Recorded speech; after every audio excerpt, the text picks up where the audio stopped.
अस्सलाम वालेकुम dear students, once again welcome back to the school of thought with me. उम्मीद करता हूँ सब खैरियत से होंगे। आज का टॉपिक है हमारे पास माइटोकॉन्ड्रिया। लास्ट टाइम हम लोग डिस्कस कर चुके हैं about Golgi bodies and lysosome. Now moving towards next cell organelle that is called as mitochondria. ठीक है जी। Mitochondria is a double membrane bounded cell organelle. First of all double membrane इसके ऊपर होती है। ठीक हो गया। द आउटर मेम्ब्रेन जो उसमें होती है, ठीक है, वो हमारे पास होती है स्मूथ।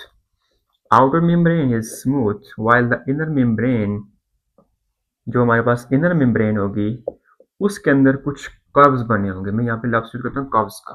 थोड़ा सा मैं इसको ड्रा करता हूँ, जस्ट एक स्केच सा, जितना कुछ सिंप्लीफाइड फॉर्म के अंदर हो सकता है कोशिश करते हैं उसको ड्रा करने की। ठीक है, लाइक दिस वन। अब ये outer membrane, this is called as outer membrane of that organelle called as mitochondria. तो ये हमारे पास स्मूथ है, मतलब सीधी जा रही है।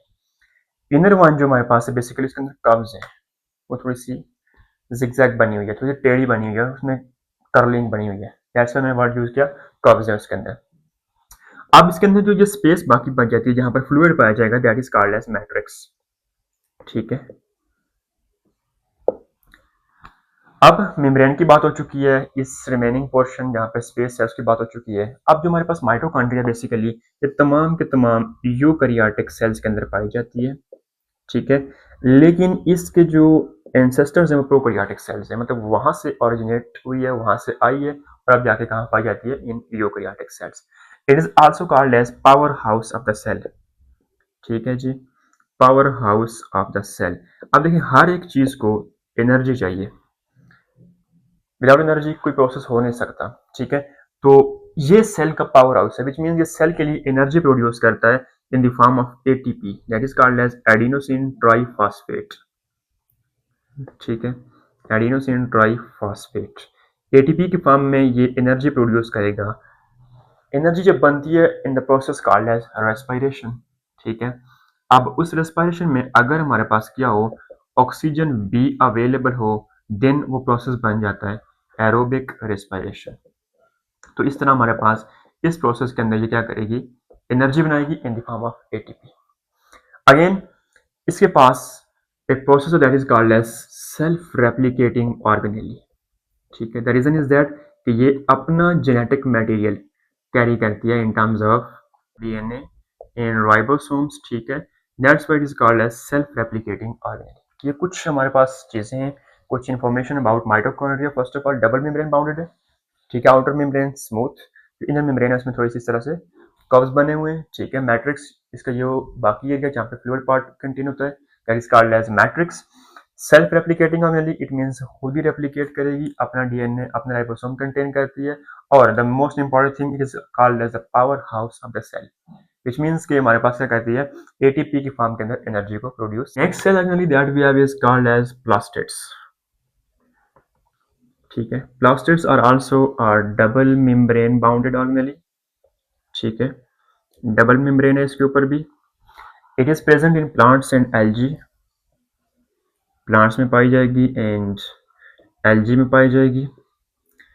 अब बात करेंगे इसके टाइप्स के बारे में, तो इसके तीन टाइप्स हैं। The very first one is called as chloroplast, second one is called as chromoplast and the last one is called as leucoplast. ठीक है। प्लास्टिड्स हमारे पास double membrane bounded first of all, same like mitochondria. Plants और algae में पाई जाती है। Chromoplast, leucoplast and chloroplast, तीन हमारे पास टाइप्स हैं किस चीज की, प्लास्टिड्स की। वन बाय वन सबको डिस्कस करते हैं। The very first one that is called as chloroplast. अब क्लोरोप्लास्ट हमारे जब डिस्कस करते हैं, ठीक है, मैं सबसे पहले लिखूंगा इसके कलर के बारे में। Colour will be green. अब इसके अंदर हमारे पास जो जो मेन चीजें, मैं सबसे पहले वन बाय वन उनको डिस्कस करूंगा। सबसे पहले पॉइंट्स के नाम लिखूंगा, उनको डिस्क्राइब करने की कोशिश करूंगा। एक वर्ड यहाँ पे हम यूज करेंगे थाइलाकॉइड। ठीक है।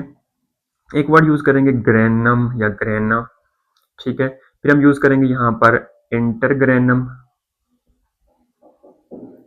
And then we will use like stroma. अब ये कुछ वर्ड्स हैं जिसकी बेस के ऊपर हम लोग क्लोरोप्लास्ट को डिस्कस करेंगे। क्लोरोप्लास्ट में मैंने, अगर मैं कुछ ड्रॉ करने की कोशिश करूँ, कुछ ऐसे बनी होगी हमारे पास, ये उसका मेम्ब्रेन या एनवेलप कह सकते हैं। यहाँ पर कुछ कॉइन्स नमा, जिससे हमारे पास कॉइन्स होते हैं, सिक्के जो होते हैं, ठीक है, ये ऊपर नीचे अरेंज होते हैं, दीज आर कॉल्ड एज थाइलाकाइड्स। ये जब मिलते हैं तो हमारे पास स्ट्रक्चर बनती है, that is called as grana, singular granum and then plural in terms of grana. अब यहाँ पर मैं एक बार फिर से इनको ड्रॉ करता हूँ, these are called as thylakoids are coins, ठीक है। इनको जोड़ने वाली membrane that is called as intergranum, ठीक है, इंटरग्रेनम मेम्ब्रेन और इंटरग्रेनम कहते हैं उसे, these are called as thylakoids. अब इनके अंदर क्या पाया जाएगा, हमारे पास क्लोरोफिल पाया जाता है, that is responsible for the process of photosynthesis. यहां पर हमारे पास पाया जाएगा chlorophyll, these are basically called as thylakoids, this is called as intergranum membrane, और जो पोर्शन बाकी बच गया this is called as stroma. ये हमारे पास है क्लोरोप्लास्ट की स्ट्रक्चर। अब ये जो हमारे पास इंटरग्रेनम की मेम्ब्रेन है या जो ग्रेना का पोर्शन है, यहां पर जो रिएक्शन होता है that is called as light reaction, ठीक है। Light reaction means light dependent reaction, जो लाइट के ऊपर डिपेंड करेगा, विच मीन्स लाइट होगी तो ये प्रोसेस होगा और अपनी फंक्शनैलिटी को परफॉर्म करेगा।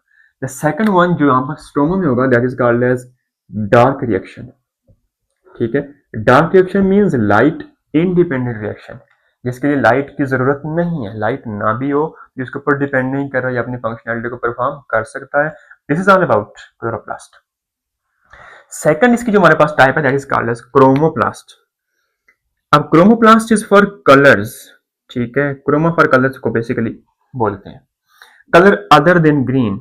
अब ग्रीन हमारे पास हो चुके already in case of chloroplast, ठीक है, तो यहां पर हमारे पास रेड, पिंक, पर्पल एक्सेट्रा, ठीक है, अदर देन ग्रीन जितने भी कलर्स हैं हमारे पास तो वो क्रोमोप्लास्ट के अंदर एग्जिस्ट करेंगे।